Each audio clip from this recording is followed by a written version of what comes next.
Togo Info, le Togo à votre portée.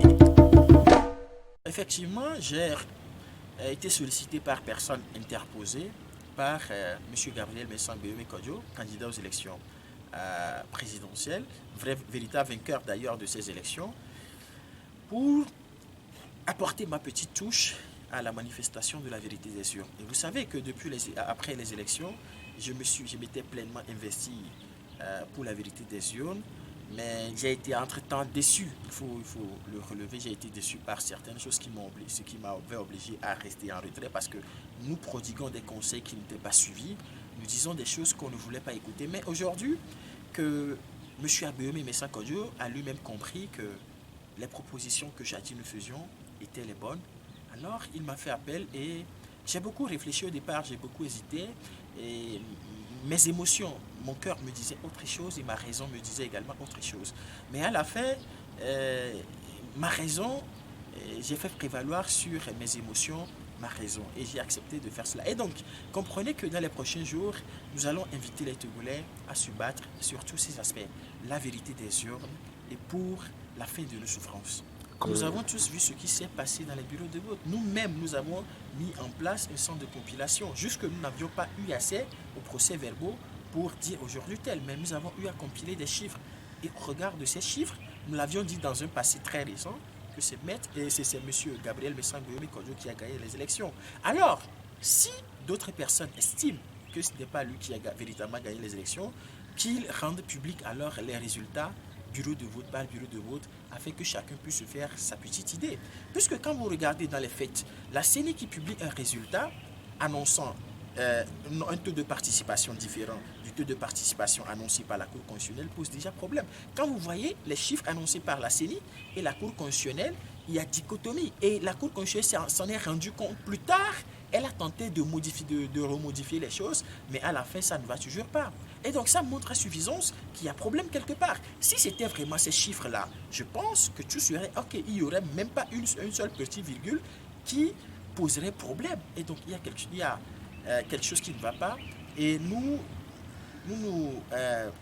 plaçons du côté des États-Unis d'Amérique pour demander également qu'on publie les résultats des élections bureau de vote par bureau de vote. Mais encore faut-il qu'ils acceptent de le faire. Mais le problème fondamental aujourd'hui, je pense que c'est la rupture de confiance entre le peuple et les institutions censées l'incarner et la défendre. Alors, dans les prochains jours, nous pensons que ce qu'il y a lieu de faire, c'est de demander carrément qu'on mette fin aux missions de toutes ces institutions.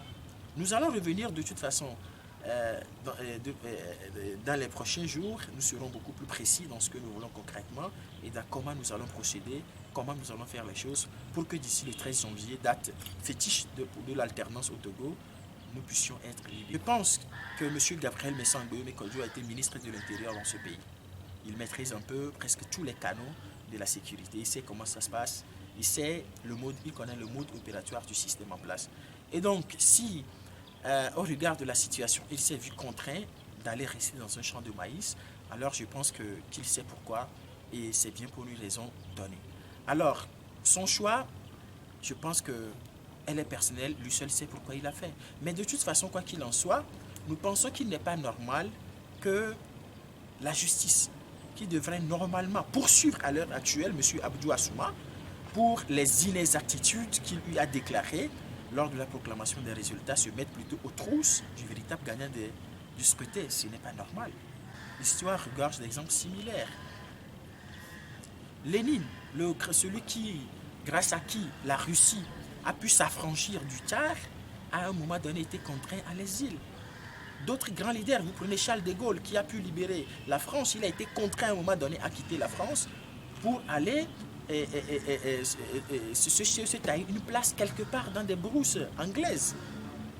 Donc aujourd'hui, si Gabriel Mensang-Béomé Kodjo se sent également persécuté, menacé et voit qu'il y a quelqu'un qui a vœu à sa vie, alors c'est tout à fait normal qu'il puisse se mettre à l'abri le temps que les choses reviennent à la normale. Que pensez-vous du coup d'État qui s'est produit au Mali dans cette semaine? Bon, par rapport au coup d'État, je pense que le peuple souverain s'est clairement exprimé. Le peuple voulait la démission de Ibeka, Mais les chefs d'État de la CEDEAO ont voulu rouler ce peuple dans la farine en voulant à tout prix maintenir au pouvoir Ibrahim Boubacar Keïta. Et l'armée malienne, qui est l'opposé de l'armée togolaise, a pris ses responsabilités et s'est mis du côté du peuple. Parce que quand l'armée n'est pas ne doit pas être une armée au service d'une personne, mais au service du peuple. Et quand l'armée voit que le peuple, dans sa majorité, demande quelque chose, mais que la personne qui doit le faire ne le fait pas, alors elle se doit d'intervenir pour remettre de l'ordre dans les choses. Je pense que c'est ce que l'armée malienne a fait et nous la félicitons et nous espérons qu'un jour, on puisse également avoir une armée aussi républicaine et patriotique au Togo. Quelle analyse vous en faites des chefs d'État de la CEDEAO qui menacent les putschistes? Mais vous savez, les chefs d'État de la CEDEAO sont dans leur rôle. Vous voyez Alpha Condé, et vous voyez Faure Gnassingbé, vous voyez Ouattara qui ne respectent jamais la volonté populaire, qui veulent opérer un passage à force. Et vous voyez comment ils s'agitent. Mais en fait, leur action à travers le Mali, ce n'est pas en fait pour le Mali, mais c'est juste pour essayer de... en tout cas, c'est juste pour amener ceux qui dans leur pays veulent ou essaient de vouloir faire quelque chose comme ça à ne pas le faire. En fait, c'est une action de dissuasion en fait qu'ils tentent de faire. Mais de toute façon, je pense qu'aucun citoyen ne fait plus confiance à cette CEDEAO. On a tous vu comment elle a su gérer. Elle a géré la crise togolaise. C'était Alpha Condé qui était le médiateur. Nous avons tous vu comment il a géré. Et ce n'est que plus tard que les gens ont compris que, en réalité, la gestion dont Alpha Condé a fait montre ici était fonction des ambitions qu'il avait lui-même. Parce qu'il voulait un troisième mandat et donc il se doit d'agir dans le sens de Faure Gnassingbé. Folie TV, merci. C'est nous qui vous remercions.